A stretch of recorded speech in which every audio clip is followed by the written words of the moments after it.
got one foot in the door, one foot out the door. He really identifies himself as a streamer. He enjoys streaming a great deal, and he's very, very successful as a streamer. Oh, there was something there. I think he was waiting for Mishra to press his clock. Normally, you wait for your opponent to press the clock before you make your move, but Mishra kind of delayed, and so he also delayed. So again, Joko piano. Iteration. We had so many different iterations of that. Now there's a school of thought that basically says when you've castled early, like very, very early, I can't play for G5 and what we saw, Queen E7 and Rook G8. Even Carissa tried that, right? And she had the first round. She had a good position with Hikaru. Now we're very, very much into conventional waters. C3 in these Joko pianos are kind of a prelude, grabbing space on the queen side. B2, B4, A2, A4, and then just questioning what are you going to do about this bishop.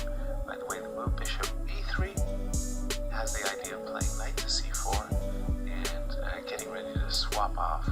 So are we going to play H3 now just to control the G4 square or Rook E1? I would be of the knight C4 persuasion. I would play knight C4. I'd be very tempted by knight E3 to put the knight on to target the F5 and D5 square. No, Hikaru says, you know what, your bishop bothers me. Let me trade it off when I'm ready to play knight takes E3, not necessarily get the double pawns. A key question in these moments, and you always have this in your mind, should I be playing bishop G4 or not? You know, because at a certain moment, white will play H3 and it'll just take away that opportunity. Knight G4. Knight G4, that is unexpected. And so if you play knight D5, yes. Are you going to move king H8?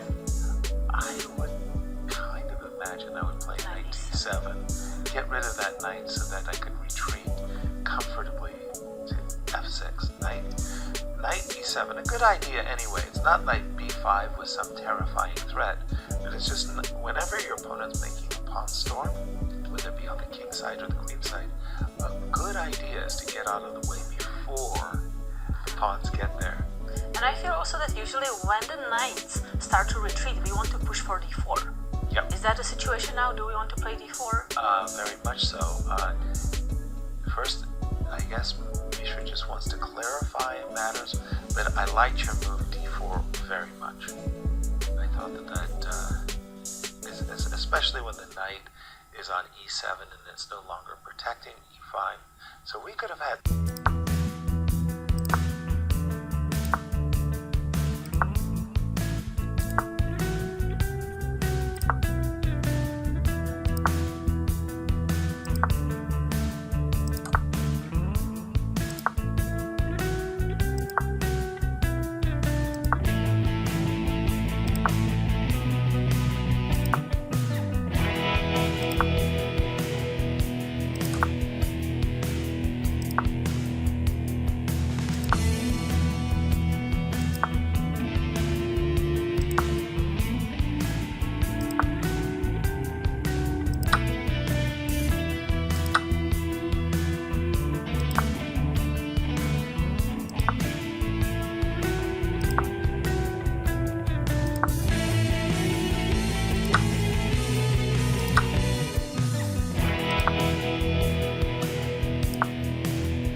5 seconds. Hikaru 1 minute 5 seconds. 30 seconds advantage.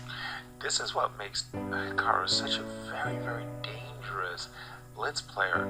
You think you're doing well. You're just playing with him. You're meeting him here, you're meeting him there, you're meeting him here, you're meeting him there. And then you're 2 minutes down on the clock. Exactly, and chess is not only one on the board, but also with the clock. Exactly. And Queen b3, by the way, this sets up for b7, b5, b6.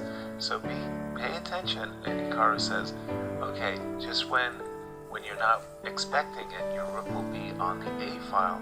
I'll open up the F file for my rook, says Hikaru, and I think that was a very well timed. So now b7 is up for grabs. Take it.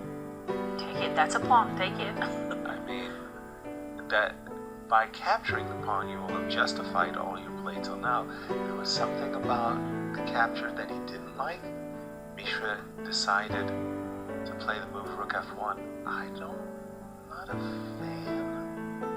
I'm worried that now e4, E4, queen g5. On the board. Maybe There's maybe rook we can even f2. trade the rooks and then queen h4. Always look at the most forcing moves first. Checks and captures are your most forcing moves. So you look at rook f2 and immediately you spot queen h4. That looks like it's winning. That's just a winning idea. Boom. And now queen h2, queen e2 checkmate. Absolutely. Mishra completely mistimed this. This whole That's a double attack. That's a nice move by Hikaru. Queen f5 check. Winning wins a knight. Mishra, I think, is just playing on inertia at this moment. He doesn't have time to resign. Queen c2 check, followed by queen takes c3.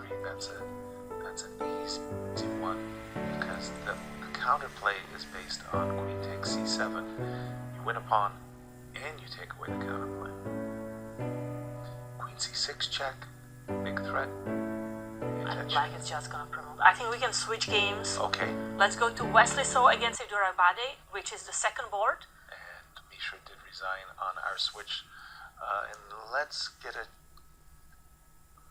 Wesley's a piece up. Wesley, 2 pieces up. 2 pieces, That's excuse me.